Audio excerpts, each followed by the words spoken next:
યશસ્વી અને ઓજસ્વી ભારતીય જનતા પાર્ટીના પ્રદેશ અધ્યક્ષ નવસારીના લોક લાડીલા સાંસદ આદરણીય CR પાટીલ સાહેબ આશીર્વાદ આપવા માટે મંચ ઉપર પધારી રહ્યા છે। જોરદાર તાળીઓથી વધાવીએ। ભારત માતા કી, ભારત માતા કી, વંદે વંદે। એવા જ આદરણીય મંત્રી શ્રી મુકેશભાઈ પટેલ સાહેબનું પણ હાર્દિક હાર્દિક સ્વાગત છે। સૌ રાજસ્વી મહાનુભાવો અહીંયા ઉપસ્થિત છે, એમનું હાર્દિક આદરણીય ધારાસભ્ય શ્રી સંગીતાબેન પાટીલજીનું પણ હાર્દિક હાર્દિક સ્વાગત છે। 75 નવવિવાહિત યુગલોને આજનો આ કાર્યક્રમ લાખો લોકો ડિજિટલ માધ્યમથી લાઈવ છે, ત્યારે આપણને આશીર્વાદના અમી છલકાવવા માટે આપવા માટે ભારતીય જનતા પાર્ટીના અધ્યક્ષ હું CR પાટીલ સાહેબને વિનંતી કરીશ કે તેઓ સૌને આશીર્વાદ આપે। જોરદાર તાળીઓથી વધાવીએ CR પાટીલ સાહેબ।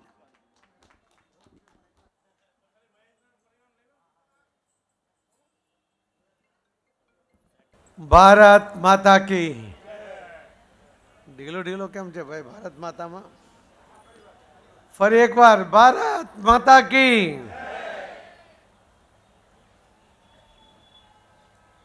માવતરનો પ્રસંગ દર વર્ષે સમયસર યોજવા માટે જેમણે જીવનનું એક લક્ષ્ય બનાવ્યું છે એવા પીપી સવાણી પરિવારના વડીલ આદરણીય શ્રી વલ્લભભાઈ, મહેશભાઈ, રમેશભાઈ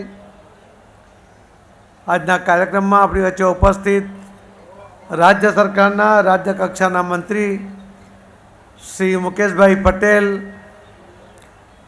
બીજા મંત્રી શ્રી પ્રફુલ્લભાઈ પાનસેરિયા, સુરત શહેરના મેયર શ્રી દક્ષેશભાઈ માવાણી, ધારાસભ્યો શ્રી પ્રવીણભાઈ, સંગીતાબેન, મહાનગરપાલિકાના સ્ટેન્ડિંગ કમિટીના સભ્ય શ્રી રાજનભાઈ, સુરત શહેર ભારતીય જનતા પાર્ટીના અધ્યક્ષ શ્રી નિરંજનભાઈ, માજી કલેક્ટર અને મારી ટીમના ઉપાધ્યક્ષ શ્રી મહેન્દ્રભાઈ પટેલ, શાસક પક્ષના નેતા શશીબેન, કોણ બાકી છે, દંડક શ્રી ધર્મેશભાઈ,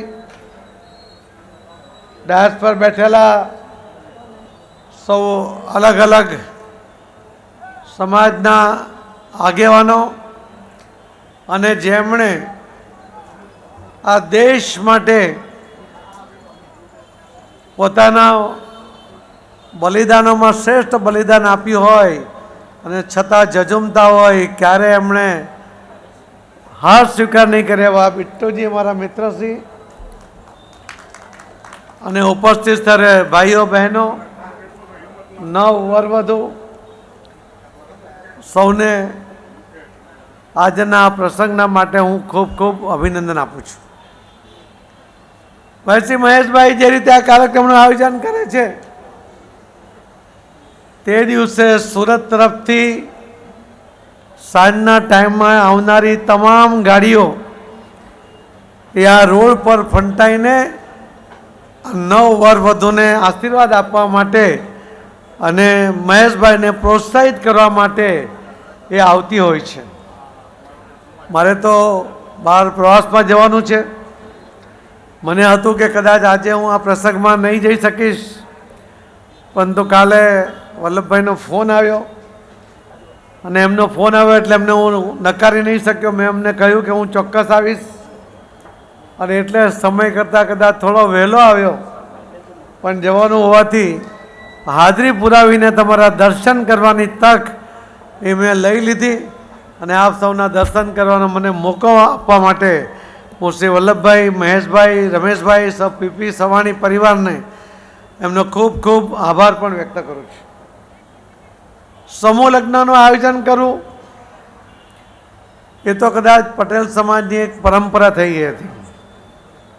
વર્ષો સુધી સુરતથી શરૂ થયેલો આ પરંપરા સૌરાષ્ટ્રમાં પણ ખૂબ ફૂલી ફાલી ને ત્યાં ઘણા બધા લગ્નો ત્યાં થતા રહ્યા. ગયા વર્ષે ભાઈ શ્રી સુરેશભાઈ લાખાણી, દિનેશભાઈ લાખાણી એમણે બી તમામ સમાજના 551 લગ્ન ભાવનગરમાં કર્યા અને ત્યારે આદરણીય પીએમ સાહેબને આમંત્રણ આપ્યું હતું. પીએમ સાહેબ પણ એ કાર્યક્રમમાં આવ્યા હતા. 550 દીકરીઓ, 551 લગ્ન, સમૂહ લગ્ન થાય અને જે રીતે લોકો હિલોડે ચડે, પોતાના ઘરના લગ્ન હોય એ રીતે આવતા હોય, એ જ બતાવે છે કે આપણામાં જે સંવેદનશીલતા છે એ સંવેદનશીલતાની ત્યાં પ્રતીતિ થાય છે. મહેશભાઈ પણ કદાચ કાલથી ફરીથી આવતા વર્ષના આ સમૂહ લગ્નની તૈયારીમાં લાગી જશે. પણ સમૂહ લગ્ન કરતાં આની વિશેષતા એ છે કે જેના પિતા હયાત નથી એવી દીકરીઓને શોધીને એમના સમૂહ લગ્નનું આયોજન કરવું એક વિશિષ્ટ પ્રકારનું આ કામ છે.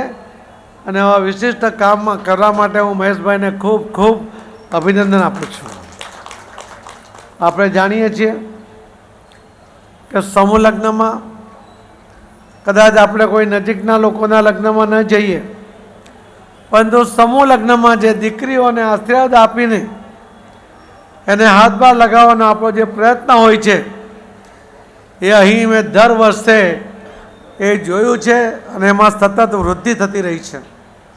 એનો એ અર્થ છે કે મહેશભાઈ આ ઉપાડેલું કામ લોકોને પણ પસંદ છે અને એમને પણ લાગે છે કે આપણે કદાચ સમૂહ લગ્નનું આયોજન ભલે નથી કરતા, પણ મહેશભાઈના કાર્યક્રમમાં હાજર રહીને એમને જે કામ કરવાની ઈચ્છા શક્તિ છે એને વધારીએ, એમને વધુ પ્રોત્સાહિત કરીએ, એની પાછળનો હેતુ છે. એટલા માટે આટલી મોટી સંખ્યામાં દર વર્ષે અહીં બધાના આશીર્વાદ આપવા માટેની ઉપસ્થિતિ હું જોઈ રહ્યો છું.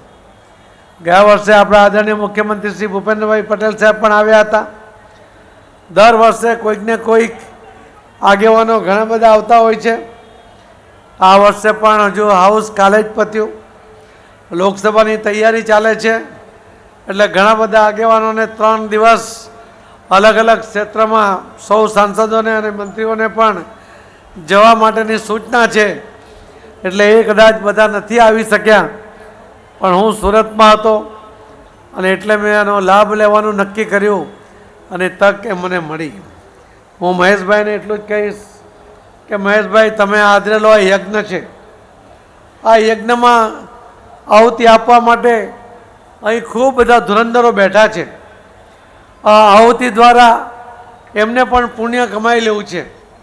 એ હાજરી આપીને, આશીર્વાદ આપીને પણ એ યજ્ઞમાંથી કંઈક ને કંઈક પુણ્ય કમાઈ લે છે, એ પ્રકારની ભાવના છે.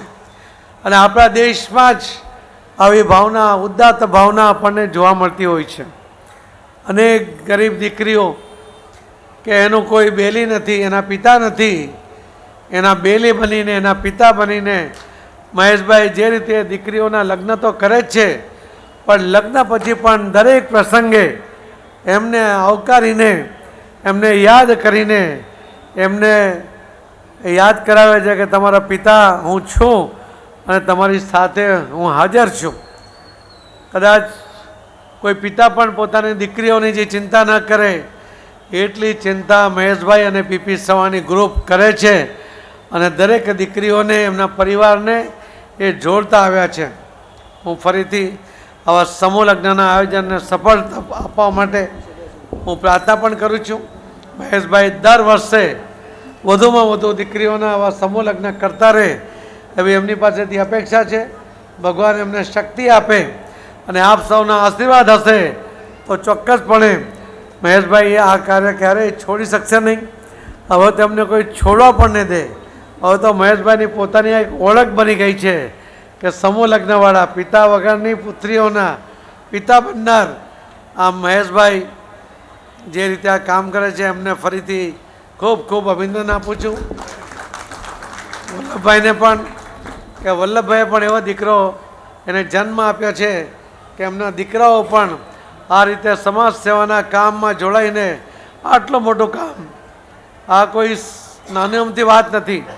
આટલું બધું આયોજન કરવું, આટલા સમય સુધી આવી દીકરીઓને શોધવી, એમનો બાકીની વ્યવસ્થા કરવી, એનો ખર્ચ જોવો એ ખૂબ મોટું કામ છે, પણ એ સફળતાપૂર્વક દર વર્ષે કરે છે. એટલા માટે એમને ફરીથી અભિનંદન સાથે મારી વાતને વિરામ આપું છું. જે નવદંપતિ છે એમને એમના લગ્ન જીવનમાં એમની તમામ ઈચ્છાઓ, એમની આકાંક્ષાઓ પૂર્ણ થાય એવી મારી ભગવાનને પ્રાર્થના છે. મારી એમને શુભેચ્છા છે. ખૂબ ખૂબ ધન્યવાદ. ભારત માતા કી જય. ખૂબ ખૂબ આભાર CR પાટીલ સાહેબ. તમે એકદમ સાચું કહ્યું મહેશભાઈ માટે. અગર મહેશભાઈ માટે બે શબ્દ કહું ને તો સંબંધ માટે નામ ન જોઈએ, સગપણ માટે સ્થાન ન જોઈએ અને સમર્પણ માટે ક્યારેય સન્માન ન જોઈએ. એવા સગપણ, સંબંધ અને સમર્પણનો ત્રિવેણી સંગમ છે અમારા શ્રી મહેશભાઈ સવાણી.